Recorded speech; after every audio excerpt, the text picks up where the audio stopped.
Boker Tov, il est 8h, heure de Jérusalem, 7h, heure de Paris. C'est l'heure du premier journal d'information ce matin sur Studio Qualita, relayé sur les ondes de Radio J. Tout d'abord, une information qui est sécuritaire, qui nous ramène à la situation dans le sud du pays. Une roquette a été tirée hier soir à partir de la bande de Gaza en direction du territoire israélien. Elle n'a pas fait de blessés ni de dégâts sérieux.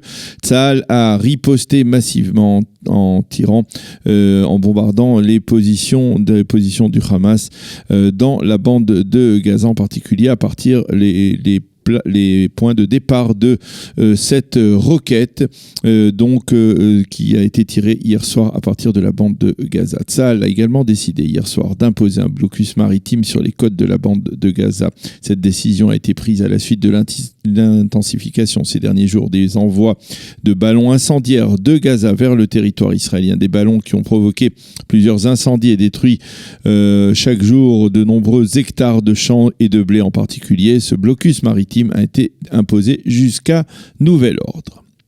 La police israélienne a déjoué hier un attentat terroriste qui se préparait apparemment au carrefour d'Almog sur la route de la mer Morte. Des Israéliens ont alerté les forces de sécurité après avoir repéré un Palestinien qui avait un comportement suspect. Les policiers l'ont arrêté, ils ont découvert un couteau dans ses poches, il a été donc interpellé.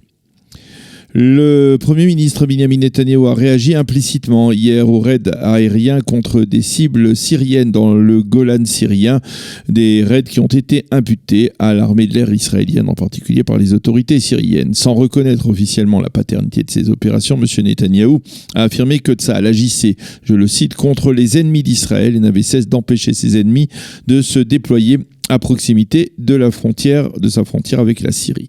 Nous répondrons à la force par la force, a déclaré le Premier ministre.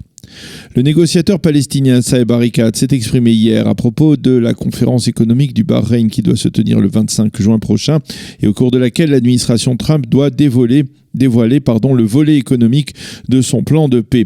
Et il s'est déclaré certain que les pays arabes allaient soutenir les positions palestiniennes.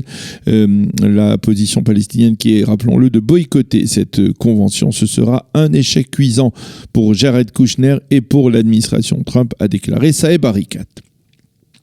Le Premier ministre et son ministre des Finances, Moshe Kahlon, ont convenu que l'État d'Israël allait continuer à subventionner les crèches pour les très petits enfants, pour les bébés en particulier, et ce sous condition de l'acceptation de la Knesset. Il faut préciser que les subventions à ces crèches sont restées incertaines ces derniers mois en raison des élections anticipées, de l'absence d'un ministre de l'Éducation qui est le ministre de tutelle de ces crèches. Il avait été décidé après les élections du 9 avril que le prochain ministre des Finances procéderait à une coupe sombre dans le budget de l'État pour combler le déficit galopant, mais comme l'incertitude demeure, eh bien la crise s'est maintenue. Pour remédier à cette situation économique problématique, le conseiller juridique du gouvernement, Avichai Mandelblit, a donné hier son feu vert à des coupes horizontales sur tous les ministères israéliens pour un montant de plus d'un demi-milliard de shekels. Il s'agit là d'une démarche rarissime de la part du conseiller Mandelblit, car un gouvernement de transition n'a officiellement pas le droit de modifier le budget de l'État ou d'augmenter l'imposition, mais la situation, il faut bien l'avouer, est sans précédent et elle nécessite une intervention, on va dire, du gouvernement.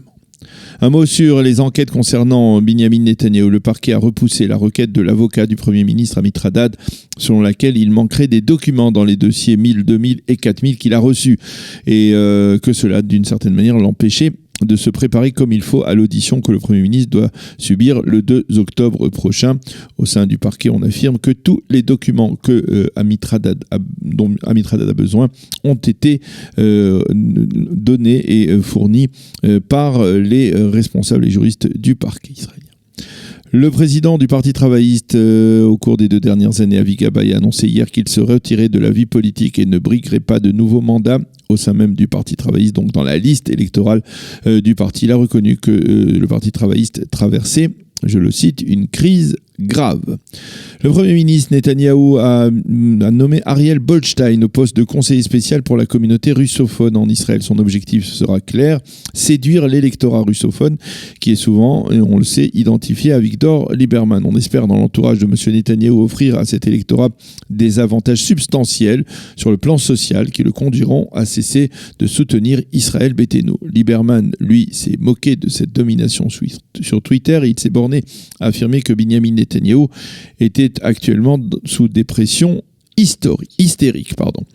Et puis nous terminerons ce journal par un geste très généreux, celui du milliardaire israélo-russe ou russo-israélien Roman Abramovich qui a décidé de verser une somme de 5 millions de dollars à l'agence juive pour Israël, une somme à utiliser dans la lutte contre l'antisémitisme. Il s'agit là du don le plus important effectué par un seul donateur à l'agence juive et à cette intention.